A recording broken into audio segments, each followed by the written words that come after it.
எனக்கு நல்லா வாயில வருது. மக்கள் தான் ஓட்டு போட்டு முதல்வர் ஆக்கியிருக்காங்க. நீங்க எதிர்க்கட்சி தலைவர்களை டேஷ்னு சொல்றாங்கன்னு சொல்றீங்க. மக்கள் எங்க வந்தாங்கன்னு கேக்குறேன். விவாதம் கரூரை ஒட்டி கிடையாது. கரூர் கேட்டா பதில் சொல்ல மாட்டாங்க. பதில் சொல்ல மாட்டாங்க. இங்க சிங்கப்பெண் சொல்ல மாட்டாங்க. கிட்டத்தட்ட இருக்கிற அத்தனை அமைச்சர்கள் மீது இங்க வந்து வழக்கு இருக்கு. அத பத்தி வாய் திறக்கல. Besmani Gold Jewelry Grand Royal Tours presents Behind Its Face Off, the digital debate show powered by Raj Mahal Silks Madurai. ஏன் முதல்வர் பத்திரிகையாளர்களை சந்திக்கிறதே கிடையாதுங்கிற ஒரு குற்றச்சாட்டு அவரை நோக்கி தொடர்ந்து பின்னெடுத்துட்டே இருக்கீங்க? மக்களுடைய குறைகளை ஒரு தனி மனிதன் பேசுறதுக்கும் ஒரு முதலமைச்சர் பேசுறதுக்கும் வித்தியாசங்கள் இருக்கு இல்லையா? இங்கே ஆண்ட முதலமைச்சர் பல பேர், இன்னும் சொல்ல போனா சில பேர். காமராஜர் பேச மாட்டாரு, அண்ணாச்சி பேசிட்டாரு அப்படின்னு அதை கொண்டாடுவாங்க. 4 வார்த்தை தான் பேசுவார் அவர். மொத்தமா ஒரு மீட்டிங் நடந்தா 4 வார்த்தை தான் பேசுவார் காமராஜர். அதை அண்ணாச்சி பேசினாங்கன்னு கொண்டாடுவாங்க. அந்த காலம் வேற. அதுக்கப்புறம் சிவாஜி கணேசன் கூட்டத்தில் உட்கார வச்சுட்டு அவரை கடைசியாக பேச வைப்பாங்க. அதுக்கப்புறம் காங்கிரஸ்ல இருக்கக்கூடிய ரங்கசாமி, இவர்களின் வழியில் விஜய் அவர்கள் நம்ம எதிர்பார்க்கலாமா? ஏகப்பட்ட சினிமா வசனங்களை பேசி மக்களை ஈர்த்தவருக்கு ஏன் வாய் திறந்து பேச தெரியாதா? மிகச்சிறந்த பேச்சாளர்கள் தான் முதலமைச்சர் ஆகணும்னா பட்டிமன்ற பேச்சாளர்கள் ஆகலாம். அப்போ இன்றைக்கு பட்டிமன்றத்தில் பேசிக் கொண்டிருந்தவர்களை அமைச்சர்களாக்கி அவர்களின் பிரதிநிதிகளாக இவர்கள் பதில் சொல்லிக் கொண்டிருக்கிறார்கள். எந்த பிரச்சனையுமே இல்லைங்க. ஒரு தமிழ் தாய் வாழ்த்து பாடுவதற்கு யாரிடம் நீங்கள் வந்து பர்மிஷன் கேட்கணும்? அதை கூடவா ஒரு முதலமைச்சர் கேள்விக்கு பதில் சொல்ல தெரியாது? அதுக்கு ஒரு அமைச்சர் பேசணுமா? அப்ப இதை நாங்க கேள்வி கேட்டா இது குற்றச்சாட்டா? இது குற்றச்சாட்டு கிடையாது. அதே போல எல்லாத்துக்கும் முதலமைச்சர் தான் பதில் சொல்லணும் அவசியமே இல்லையே. சொல்ல வேண்டியதுக்கு சொல்லணும்ல. உங்களுடைய நிகழ்ச்சியில தமிழ் தாய் வாழ்த்து பாட மாட்டீங்கன்னா நான் இந்த நிகழ்ச்சிக்கு வர மாட்டேன்னு உங்களால சொல்றதுக்கு என்ன? அது கூடவா சொல்ல? அது சொல்லல. அப்ப நீங்க எதுக்கு முதலமைச்சர்? இல்லையா அமைச்சர் விஸ்வநாதன் அவர்கள் அங்க கலந்துக்கலையா? நான் இருக்கக்கூடிய மேடையில் தமிழ் தாய் வாழ்த்தை பாடுவதற்கு யாரிடம் பர்மிஷன் கேட்கணும்னு சொல்லுங்க. யார்கிட்ட கேட்க வேண்டியது இல்ல. ஆனா அவர் என்ன பண்றாரு கவனிச்சு ஓகே இந்த இப்படி நடந்துட்டாரா உடனே ஏதாவது குறை சொல்லிடலான்னு தொடர்ந்து அவரை பின்னோக்கியே போற மாதிரி இருக்கு இல்லையா? மத்த பிரச்சனைகளுக்கு செவி கொடுக்காம அதை பார்க்காம அதெல்லாம் அதுக்கப்புறம் பாத்துக்கலாம் அப்படின்ற மாதிரி. அவரு இங்க 5ஆம் தேதி வந்ததுல இருந்து இன்றைக்கு வரைக்கும் நாங்கள் எதற்கெல்லாம் செவி கொடுத்து மறுப்பு தெரிவிச்சுட்டே இருக்கோம். இப்போ நீங்க மறுப்பு தெரிவிக்கிறீங்க, செவி கொடுக்குறீங்கன்னு சொல்றீங்களா? இந்த எந்த பிரச்சனையும் திடீர்னு விஜய் அவர்கள் பதவிக்கு வந்ததுக்கு அப்புறம் நடக்கல கிடையாது. அந்த ஒரு உண்மையை ஒத்துக்கிட்டு தான் ஆகணும் எல்லாருமே. இல்லன்னு சொல்லல. திமுகவின் ஆட்சி, அதுக்கு முன்னாடி நடந்த எல்லா ஆட்சியினுடைய நீட்சியா தான் நடந்துட்டு இருக்கு. இத்தனை நாள் ஆட்சியில் இருக்கும் பொழுது அமைதியா இருந்துட்டு விஜய் அவர்கள் ஒருத்தர் வந்துட்டாரு, திமுக அதிமுக 2 கட்சியும் இல்லாமல் ஒருத்தர் வந்துட்டாருன்றப்போ கேள்வி கேட்கிற இடத்துல இருக்குன்றதுனால தொடர்ந்து கேள்வி மட்டுமே எப்படி கேட்க முடியும்? நான் திமுக காரி தானே, அப்படித்தானே நீங்க எனக்கு முத்திரை குத்திருக்கீங்க. அதிமுக பேர்ல ஏன் எதிர்த்தாங்களா இல்ல வந்தே மாதரம் பாடினாங்களா? அப்படி பாடி இருந்தா அந்த அம்மா மைக்கு தூக்கி வீசிட்டு போகுமா போகாதா? நீங்க அதுக்கு இடம் கொடுக்குறீங்க. உங்க ஆட்சி உங்க மேல கை வச்சிருவாங்கிற பயம் தானே. அப்ப நீங்க யாருடைய ஆட்சியினுடைய அடிப்படையில் இது நடந்து கொண்டுட்டு இருக்கு? கத்தி படத்துல முதலமைச்சர் விஜய் அவர்கள் நடிக்கும் பொழுது ஒரு காட்சி இருக்கும், ஒரு பிரஸ் மீட் கொடுப்பாரு. அது ரொம்ப எல்லாருக்கும் பிடித்த ஒரு காட்சி, ஒரு வைரலான ஒரு காட்சி அப்படின்னே சொல்லலாம்.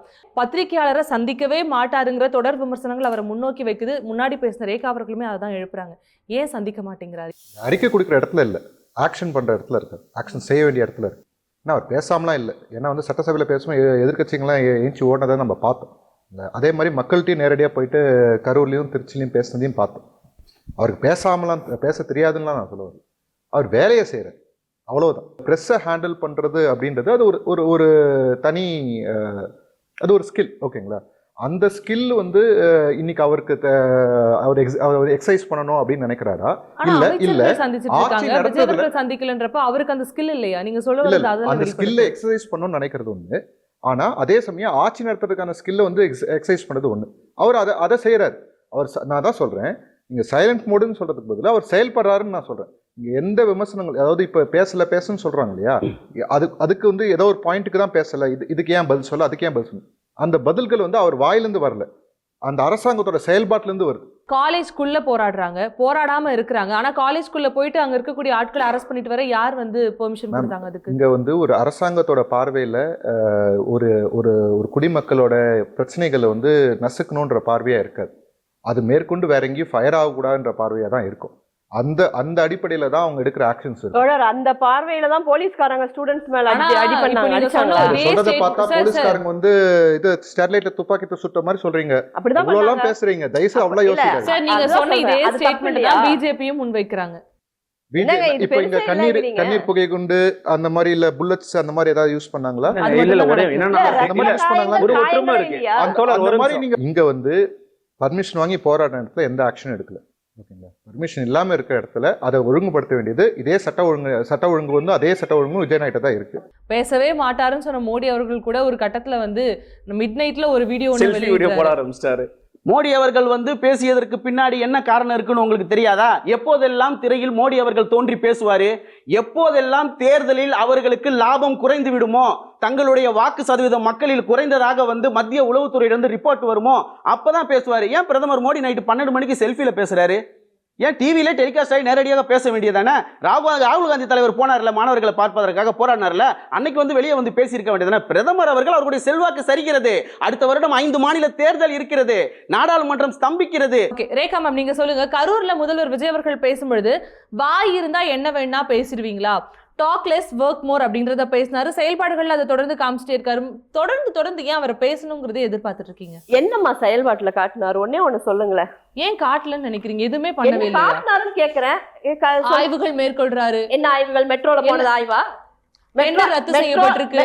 நான் ஆய்வுகள் மெட்ரோல தான் வரேன். மேற்கொள்றாரு. டெண்டர் நான் ரத்து மெட்ரோல தான் செய்யப்பட்டிருக்கு. வரேன். இத்தனை நாள் மெட்ரோ நல்லா தான் வேலை செய்யுது. மெட்ரோல எல்லா மந்திரிகளும் போயிருக்காங்க, இதுக்கு முன்னாடி இருக்கிறவங்க எல்லா கட்சிக்காரங்களும் போயிருக்காங்க, எல்லா முதலமைச்சர்களும் போயிருக்காங்க, இந்த முதலமைச்சரும் போறாரு, வரவேற்கிறோம். என்ன இங்க செஞ்சாரு? எது மிக முக்கியமான தேவை? அதில் என்ன செஞ்சாரு? அனிதாவை அவர் அரசியல் பயணத்தை நான் அரசியலுக்கு வரப்போகிறேன்னு சொல்றதுக்கு முன்னாடியே நீட்டின் மரணம் அடைந்த அனிதா வீட்டுக்கு போனாரா இல்லையா? எங்களுக்கு நம்பிக்கை வந்துச்சுல்ல, பா எங்களுக்காக ஒரு தலைவன் இறங்கி வரான், போய் பார்த்துருக்கா. எத்தனை பேருங்க பதிவு பாசிட்டிவா போட்டோம்? ஒரே ஒருத்தராவது அதுக்கு நெகட்டிவ் பதிவு விஜய் அவர்களுக்கு போட்டிருக்காங்கன்னு சொல்லுங்க. கிடையாது.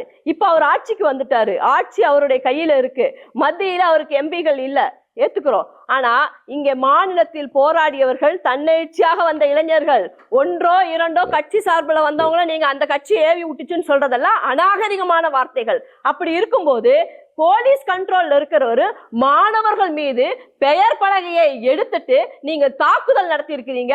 3ஆம் நாள் ராகுல் காந்தி அடிப்பட்டவர்கள் மாணவர்களுக்காக நடத்தக்கூடிய போராட்டத்தில் நீங்கள் தடியடி அப்ப மாணவர்களுக்காக அவர் நின்னாரா?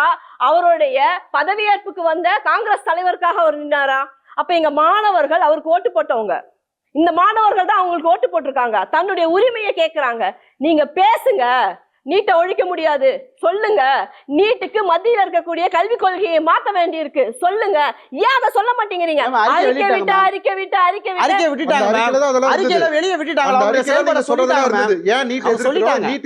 ஒழிக்கணும்னா என்ன பண்ணணும்? கல்வி மாநில பட்டியலுக்கு வரணும், அட்லீஸ்ட் வந்து ஸ்பெஷல் கன்கரன்ஸ்லயா வரணும்னு நீங்க நாங்க வரவேற்கலன்னு சொல்றீங்கல்ல, ஏன் மாணவர்கள் வந்து தானாக வந்தவர்கள் நீங்க தடியடி நடக்கும்போது நீங்க அதை வந்து குரல் கொடுக்கல? முதல்ல மாணவர்கள் வந்து டெல்லியில இருந்து அங்க இருக்க கோரிக்கைகள் வேற, இங்க இருக்கிற கோரிக்கைகள் வேற. இங்க என்ன சாப்பாடு வேணும்? நான் கோரிக்கை நினைக்கிறேன்.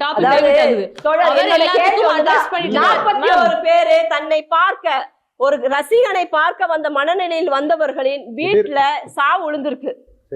கரூர் சம்பவத்தை இழுக்காம பேசலாம்னு நினைக்கிறேன். அப்ப எதை பத்தி பேசணும்? நான் எல்லாத்தையும்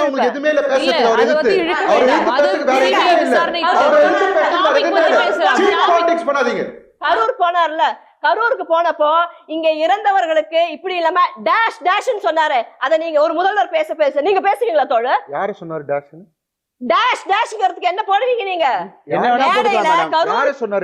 யார் சொன்னாரு? நீங்க சொல்லுங்க. நீங்க சொல்லுங்க, நீங்க தான் குற்றச்சாட்டு வைக்கிறீங்க. தெளிவா சொல்லுங்க, குற்றச்சாட்டு தெளிவா சொல்லுங்க. கரூருக்கு போய் யாரு டேஷ்னரு? யாரு டேஷ்னு சொன்னாரு? நீங்க தான் சொல்லணும். நீங்க தான் குற்றச்சாட்டு வைக்கிறீங்க. எதிர்க்கட்சி தலைவர்களை பார்த்து எதிர்க்கட்சி தலைவர்களை பார்த்து டேஷ்ன்றாரா? அப்புறம் 41 பேர் இறந்ததுக்கு அந்த மக்கள் எதுக்கு இதுல இருக்கிறீங்க? அப்போ எதிர்க்கட்சி நீங்க உங்க குற்றச்சாட்டு இப்படி எதிர்க்கட்சி தலைவர்கள் எல்லாருமே பொதுவா டேஷ்ன்றாருன்றீங்க. எனக்கு நல்லா வாயில வருது. மக்கள் தான் ஓட்டு போட்டு முதல்வர் ஆக்கியிருக்காங்க. நீங்க எதிர்க்கட்சி தலைவர்களை டேஷ்னு சொல்றாங்கன்னு சொல்றீங்க, மக்கள் எங்க வந்தாங்கன்னு கேக்குறேன். திரும்ப சொல்றேன், 41 பேர் இறந்ததுக்கு அப்புறம் அவரு எலெக்ஷன்ல ஜெயிச்சதுக்கு அப்புறம் கரூர் போய் மேடை போட்டு பேசுறாரு. அந்த மேடை பேச்சு அதுக்கு முன்னாடி அலோவ் பண்ணல, இப்ப போறாரு. என்ன பிரச்சனை? இப்ப அவர் எப்படி அலோவ் பண்ணாரு அலோவ் பண்ணல நாங்க இருக்கிற ஆபீசர்ஸ் பேசுறதெல்லாம் நீங்க கேக்குறீங்க. கரூர் விவகாரத்துல ஒரு நிமிஷம் நிமிஷம் இல்ல, ரேகா ma'am, இல்ல, ஒரு நிமிஷம். விவாதம் கரூரை ஒட்டி கிடையாது. கரூர் கேட்டா பதில் சொல்ல மாட்டாங்க, இல்ல, நான் பாலியல் சொல்லிடுறேன். துன்புறுத்தல் பதில் நான் சொல்ல சொல்லிடுறேன். மாட்டாங்க, இங்க சிங்கப்பெண் சொல்ல மாட்டாங்க. கிட்டத்தட்ட இல்லைங்க. இருக்கிற அத்தனை அமைச்சர்கள் மீதும் இங்க வந்து வழக்கு இருக்கு, அத பத்தி வாய் திறக்கல. திமுக மேலையா? Behind Woods in Face Off, the digital debate show. Title sponsor பழைய தங்கத்திற்கு நல்ல விலை கொடுக்கும் சிறந்த நிறுவனம் பெஸ்ட் மணி கோல்ட்.